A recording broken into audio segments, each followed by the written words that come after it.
das bem-aventuranças. Então, vamos ler todos. 5, 7. Bem-aventurados os misericordiosos, porque alcançarão misericórdia. Podeis assentar? Aleluia, Deus. E quando me deram esse versículo para ler, primeiro eu fui estudar um pouquinho sobre esse sermão do monte. E eu percebi que aqui Deus fala, Jesus falou de alguns princípios para a gente alcançar uma felicidade plena. E aí eu fiquei com esse versículo 7, mas antes dele vem Marcos 4, que fala sobre os humildes de espíritos, que choram, os mansos, que têm fome e sede. E aí eu percebi que esses 4 versículos, antes de ser misericordioso, eles falam sobre o ser. Então, e depois, o 7º, ele fala o como temos que, o nosso comportamento com o outro. E aí eu pensei que até que fosse fácil, que era uma linha só, mas não é. É bem complexo. E aí a gente vai falar um pouquinho primeiro sobre o conceito de misericórdia, porque se a gente não entender o conceito de misericórdia, a gente não consegue entender nada do versículo. E misericórdia fala que é um sentimento de pesar ou de caridade despertado pela infidelidade do outro. É uma íntima compaixão. E aí a palavra é formada por sofrimento e coração. Então a gente colocar nosso coração no sofrimento do outro. E como isso é difícil. E aí eu comecei a perceber que o principal personagem, que na veia do personagem, o principal cara que fala sobre misericórdia é Cristo. Porque o próprio sacrifício dele foi um ato de misericórdia. E aí eu rapidinho, não preciso abrir, Isaías 53, versículo 4 e 5, que fala o seguinte: verdadeiramente ele tomou sobre si as nossas enfermidades, e as nossas dores levou sobre si. E nós o reputávamos por aflito, ferido de Deus e oprimido. Mas ele foi ferido por causa das nossas transgressões e moído por causa das nossas iniquidades. E o castigo que nos traz a paz estava sobre ele. E pelas suas pisaduras fomos sarados. E quando a gente fala sobre esse conceito de misericórdia, a gente começa a opor ele com o conceito de graça. Graça é o que nós recebemos, o que a gente não merece. É o que a gente recebe. E a misericórdia é o castigo que não está sobre nós, apesar de merecermos. Então nós somos pecadores, nossos pecados nós somos consumidos pela morte. E se a gente não recebe a morte, é pela misericórdia de Deus. E aí eu comecei a refletir sobre o principal personagem da Bíblia, que é Cristo, e comecei a verificar a passagem dele. E a primeira passagem que eu refleti foi dos 2 cegos. Jesus andava e ele caminhava com a multidão. E haviam 2 cegos. E esses cegos estavam no meio do caminho e clamavam: Deus, tem misericórdia de mim. E a multidão naquele momento manda aqueles cegos se calarem. Ei, dá um tempo aí. E eles continuaram a gritar: Deus, tem misericórdia de mim. E eu comecei a refletir e falei: Deus, o que você quer dizer com esses 2 cegos? E naquele momento Jesus parou. E aí eu vou ler que ele foi o seguinte: então Jesus, movido por íntima compaixão, tocou-lhes nos olhos e logo os olhos viram e eles o seguiram. Sabe o que fez Jesus parar? Foi o sentimento pelo outro. Foi ele se colocar no lugar do outro e ter íntima compaixão dos cegos. Por isso ele curou. E eu fiquei pensando não em Jesus, eu fiquei pensando na multidão. Onde estava um da multidão que pegou os cegos pela mão e falou assim: ó, eu vou te levar até Jesus. Você não precisa gritar, você não precisa clamar, porque eu vou te carregar e vou te levar até Jesus. E Deus falava o seguinte: como será que nós temos agido diante dos problemas alheios? Será que a gente está falando assim: peraí, para de falar dos seus problemas, deixa eu falar dos meus, deixa eu falar da minha dor. Ei, para aí, ó, cala a boca. Cala a boca, ninguém vai te ouvir não. Deixa eu continuar falando com Jesus. Ou será que a gente vai ser movido como Jesus pela íntima compaixão? E é isso que Jesus está falando. E isso que Deus vai perguntar para nós essa noite. Tanto para vocês como para mim, que isso é uma reflexão. O que tem nos movido? Qual é o sentimento pelo outro que tem movido a nossa vida? Porque cultuar a Deus, dar glória a Deus, cantar é muito bonito.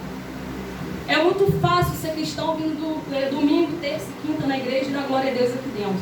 mas como será o nosso comportamento diante do sofrimento do outro. E aí Deus começou a me indagar, e aí eu comecei a perceber que na Bíblia tem vários exemplos de pessoas que foram movidas por misericórdia e pessoas que não foram movidas pela íntima compaixão. Aí o papai do céu me levou lá em Gênesis. E aí Isaac tinha 2 filhos. E eu não vou ler todas as passagens porque não dá tempo. Então eu vou comentá-las. E aí a gente vai refletir juntos. Isaac tinha 2 filhos. Tinha Jacó e tinha Esaú. E na época, o filho primogênito, aquele que nascia primeiro, é que recebia a bênção do Senhor, do pai. Então o pai abençoava o primeiro filho que nascia. E naquela época Isaac estava muito velho. E aí ele falou: filho, vai lá, prepara um guisado para mim, mata um cordeiro, traz para mim que eu vou te abençoar.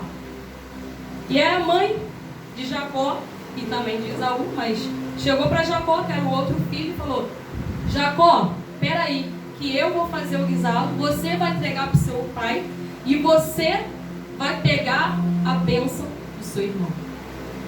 E foi o que aconteceu. Jacó foi movido pela cobiça. O que é a cobiça? É o ato da gente querer algo do outro. Isso é muito sério, porque às vezes a gente fala assim: não, eu não sou cobiçoso não. Mas quando o irmãozinho está orando por uma causa do nosso lado, às vezes a gente cobiça a bênção dele que chegou e a nossa não. Quando alguém vem contar uma vitória pra gente, a gente cobiça a vitória dela e fala assim: opa, ou a gente pega a vitória do outro. E aí Deus falou o seguinte, e aí passou e Jacó cobiçou e conseguiu a bênção. Isaac abençoou Jacó, achando que era Esaú. E a história continuou, e depois de muitos anos, Jacó retornou. E aí é o engraçado da história, que aí começa como você vai ser movido. Pela cobiça de Jacó ou pela misericórdia de Esaú. Porque quando Jacó começou a chegar perto do irmão, ele começou a se prostrar diante do irmão 7 vezes. Porque ele ficou com medo da reação do irmão dele contra ele depois de ter roubado a bênção. E sabe o que Esaú fez? Agiu de íntima compaixão. Ele abraçou o irmão dele. Apesar de Jacó ter roubado a bênção dele, ele agiu de íntima compaixão. E é isso que Deus pergunta essa noite. Como a gente age diante da cobiça do outro? Será que a gente vai agir e falar assim: ó, sai daqui, não quero saber de você mais? Ou será que a gente vai abraçar e vai agir de íntima compaixão? E aí papai do céu continuou falando comigo. E esse mesmo Jacó teve José e teve os outros irmãos. E José era o queridinho do pai. E aí José teve um grande sonho, e ele sonhou que ia ser não governador, mas que seria governador do Egito, que ele foi, né, futuramente. Mas sonhou que os irmãos dele iam se prostrar perante ele e que ele ia ser um grande homem. E ele compartilhou o sonho dele com os irmãos. E aí a maioria das pessoas conhecem a história. E o que aconteceu com os irmãos? Sentiram inveja. O comportamento perante ao outro não foi de íntima compaixão, foi de inveja. Será que às vezes a gente também não é movido pela inveja? Inveja do que o outro tem e a gente não tem? Ou do que o outro até a gente tem, mas a gente não quer que o outro tenha? Então hoje é praticamente uma mensagem de reflexão. Reflexão de como a gente tem que agir diante de Deus e diante dos outros. E aí quando José contou para os irmãos dele sentiu inveja deles. E aí eles tentaram, falaram que José foi morto e jogaram José dentro de um buraco. E foi embora. E apresentou a Jacó as vestes deles sujas de sangue e falou: ó, infelizmente José faleceu, foi atacado, blá blá blá. E aí Jacó ficou triste, mas vida que segue. E naquele momento passaram pessoas e eles venderam o irmão para ganhar um dinheiro. E ele foi vendido como escravo. E chegou como escravo no Egito e ele foi para a casa de Potifar. E aí a gente sabe da história, a mulher dele tentou se deitar, a mulher de Potifar tentou se deitar com José. José continuou temente a Deus e aí ele foi para a prisão. E depois de 14 anos, José conseguiu finalmente realizar uma promessa de Deus na vida dele. E ele se tornou governador do Egito. E os irmãos dele estavam uma época de escassez no Egito, voltaram. E aí quando eles voltaram e foram buscar, não sabiam que era José. E aí falou assim, e se prostraram porque eles precisavam de comida. E sabe como é que José agiu? De íntima compaixão. José foi misericordioso com aqueles irmãos que vendeu ele para o Egito, os irmãos que consequência da venda como escravo, ele foi preso e depois de 14 anos nesse sofrimento. José não correspondeu à inveja dos irmãos dele com rejeição, mas ele teve íntima compaixão. Ele abençoou os irmãos dele. E aí a gente continua nessa peregrinação pela Bíblia. E a gente continua com a mesma pergunta: o que tem te movido na presença de Deus? O que tem te movido perante o outro? E aí Jesus Cristo fala sobre uma outra parábola do devedor. Um devedor que devia, que era cerca de 20 anos de trabalho para o seu senhor. E ele tinha um outro que devia a ele cerca de 100 dias. E o chefe dele falou assim: olha, eu perdoo a sua dívida de 20 anos de trabalho. E aí quando ele chegou perto daquele que devia para ele 100 dias, ele falou: cadê o meu dinheiro? O que significa?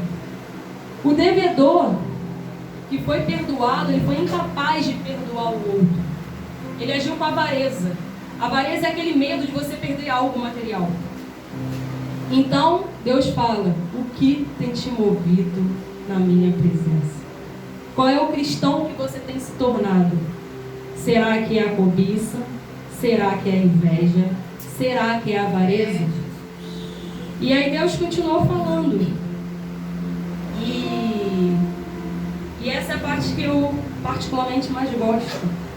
Ele me levou lá na mulher adúltera. A mulher adúltera é uma história que praticamente todos conhecem. Chegou os intérpretes da lei, pegou uma mulher que foi encontrada adúltera.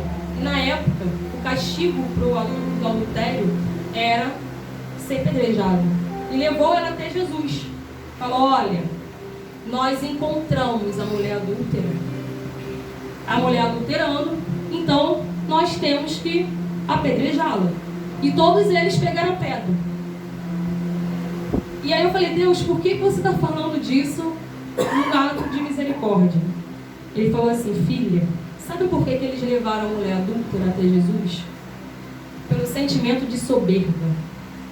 Pelo sentimento que move hoje as pessoas que são superiores a outra. E Deus fala o seguinte: ninguém é superior a ninguém, porque nós todos somos pecadores. Não existe pecado ou pegadinho. Não existe erro pequeno ou erro grande. Todos nós pecamos. E aí ele fala assim: filha, olha todos eles em volta. Todos eles pegaram a pedra. Todos eles estavam se sentindo superiores, porque eles não estavam adulterando. Mas olha quantos estavam fazendo muitos pecados piores. E aí Jesus, na época, ele se abaixa e começa a rabiscar no chão. E aí o pessoal: e aí? Jesus falou o seguinte: ó, quem não tem pecado, atira a primeira pedra. E nesse momento todos largaram a pedra e saíram, um por um, envergonhados. E ele falou: vá, não peques mais. Por que Deus falou isso comigo? Filha, quantas pessoas acusam uma a outra? Quantas pessoas acham que são juízes hoje? Que olham para outra e querem acusar, querem apontar os erros. Ele falou assim: ó, você errou, você fez isso, você fez aquilo. E a humanidade está nesse sentido. A humanidade é: olha ali o estuprador, olha ali o homicida, olha ali que mentiu, olha ali o crente que bebeu, olha o crente que comeu demais, olha a irmãzinha que está de calça. Sabe? Cadê a íntima compaixão? Cadê o olhar para o outro e ver o sofrimento do outro e compadecer dele?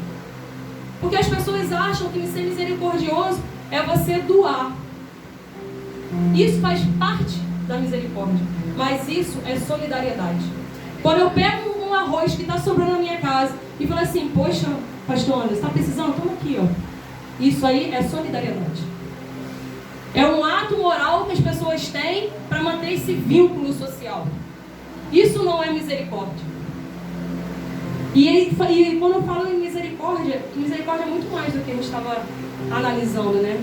E aí quando Deus falou assim, ó, você tem que ser movido por misericórdia. E eu falei, Deus, como eu faço isso? Como ser misericordioso? Porque às vezes eu acho que eu sou misericordiosa, mas eu não sou. De acordo com o que eu percebi aqui, eu não sou, falta muito. Sabe o que ele falou? Você tem que nascer de novo. Porque a misericórdia, uma das traduções dela, que ela é o sinônimo de benignidade. E benignidade, melhor misericórdia, né? É fruto do Espírito Santo, não é fruto humano. Então você não vai nascer misericordioso. Se você vê uma criança pequenininha, a criança não tem tendência de olhar para o outro, pelo contrário, tem tendência de cutucar, de morder. Não tem o olhar do outro e fala assim, poxa, ele está sofrendo, estou sentindo a dor dele. Não tem. E a humanidade hoje não é assim, a humanidade hoje é acelerada. É primeiro eu, segundo eu, terceiro eu, e o quarto, se sobrar tempo, eu de novo. Sabe? E cadê a íntima compaixão? Cadê a humanidade? E Deus começou a refletir sobre isso e falou assim, filha, você tem que nascer de novo todos os dias. Aleluia, Deus. Porque para você ser misericordiosa, você precisa do fruto do Espírito Santo. E isso se busca todos os dias. Deus, aleluia. E aí depois disso, agora a gente começou a entender um pouquinho sobre a palavra misericórdia. E aí eu comecei a perguntar a Deus. Deus, eu sei o que é, eu sei como eu tenho que mover, eu sei como eu tenho que mudar, que é desenvolver o fruto do Espírito Santo. Agora, eu quero saber o porquê. Por que eu tenho que ser misericordiosa? E ele fala o seguinte, primeiro, misericórdia é a causa determinante para alcançar a misericórdia de Deus no juízo. E aí eu vou ler com os senhores, eu gostaria que abrissem junto comigo, Lamentações 3:22.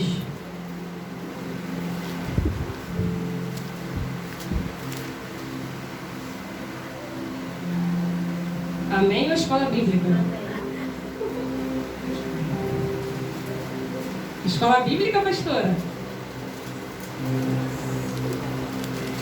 Então vamos lá. As misericórdias do Senhor são a causa de não sermos consumidos, porque as suas misericórdias não têm fim. Renovam-se cada manhã. E quando eu falei de significado de misericórdia, a primeira coisa que eu disse foi que é um ato que nós, é uma forma que a gente deveria ser punido, mas a gente não somos. A gente merecia um castigo e somos perdoados por isso. Isso é o ato de misericórdia. Por isso que Deus fala o seguinte, que as misericórdias do Senhor são a causa de não sermos consumidos, porque o salário do pecado é morte. E se somos todos pecadores, todos deveriam estar mortos. A gente só não está morto porque Deus renova todas as manhãs. Aleluia. Todas. Obrigada, Jesus. E aí eu fiquei me perguntando, Pai, se você é perfeito e eu não sou, você renova as suas misericórdias na minha vida todos os dias, por que eu não renovo as minhas em relação aos outros? Porque até hoje eu não estou sendo movida pela íntima compaixão do outro. Porque até hoje eu olho no espelho e quero o quê?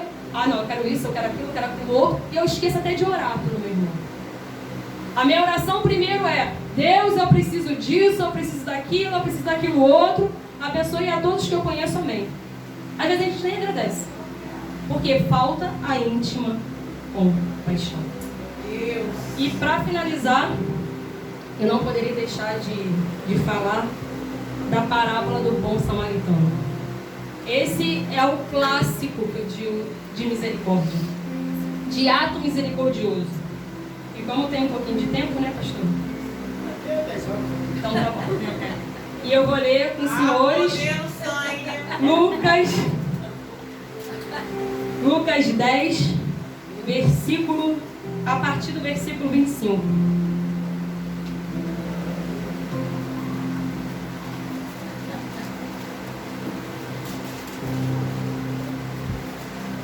Amém? E eis que certo homem, intérprete da lei, se levantou com o intuito de pôr Jesus à prova.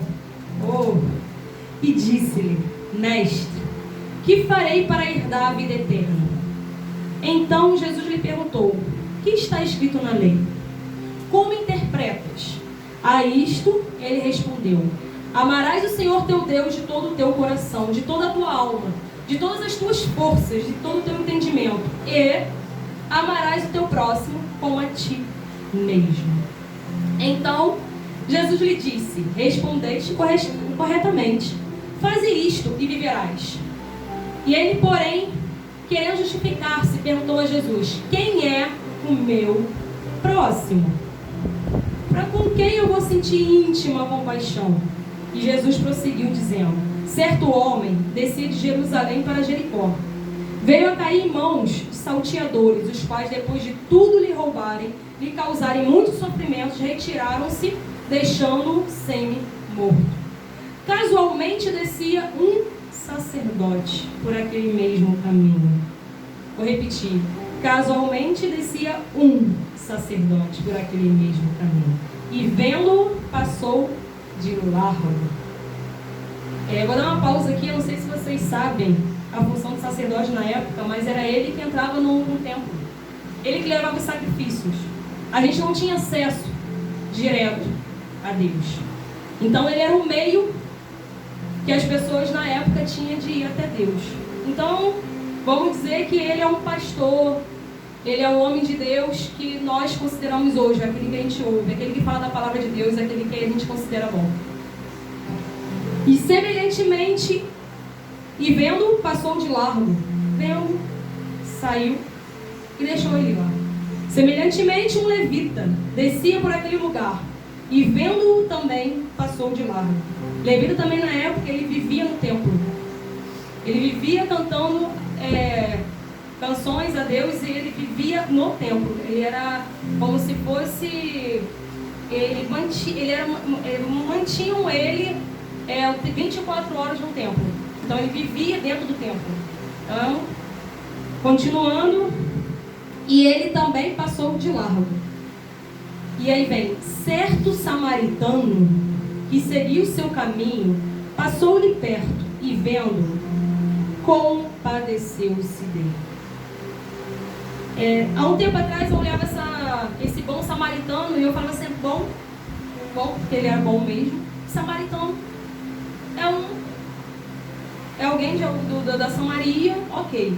E depois, quando a gente começa a entender o contexto, Samaria na época, os samaritanos na época para os judeus eram considerados impuros. Era aqueles que consideravam viviam à margem dos judeus. Então os judeus não consideravam os samaritanos como santos ou como dignos de ser considerado filho de Deus. E foi esse certo samaritano que passou e fez o seguinte: chegando-se, pensou-lhe o sofrimento, aplicando-lhes óleo e vinho e colocando sobre o seu próprio animal. Levou-o para uma hospedaria e tratou dele. No dia seguinte, tirou 2 denários, que é a quantidade de dinheiro, e os entregou aos hospedeiros, dizendo: cuida deste homem, e se alguma coisa gastares a mais, eu te indenizarei quando voltar. E aí Jesus pergunta: qual destes 3 te parece ter sido o próximo do homem que caiu nas mãos dos salteadores? Respondeu-lhe o intérprete da lei: o que usou de misericórdia para com ele. Então lhe disse: vai e procede tu de igual modo. Aleluia! E aí vocês vão me perguntar: por que, Jéssica, você leu tudo isso? Por a simples pergunta do porquê sermos misericordiosos. Igual o intérprete da lei: que farei para herdar a vida eterna? Ele falou: sede misericordiosos, tende íntima compaixão com o outro. E para finalizar, até aqui não vou ler mais nada da Bíblia, e eu quero deixar claro para a igreja como reflexão: pense no que tem te movido. em relação ao outro. Pense quais são os frutos que você tem desenvolvido. Pense que a cada manhã Deus renova as misericórdias dele em relação a gente. Só que não é autopiedade. Não é eu sou coitadinho, eu não posso nada. Não, eu posso fazer pelo outro. Porque quando eu faço pelo outro, eu vou ser bem-aventurado, porque eu vou alcançar a misericórdia de Deus. Então o grande segredo que ele fala é: pense no outro. Tenha íntima compaixão do outro, porque eu já penso em você. E precisa de mais alguém para pensar na gente além de Deus? Precisa de mais alguém para fazer algo? Então, eu agradeço minha rica oportunidade e espero que a gente consiga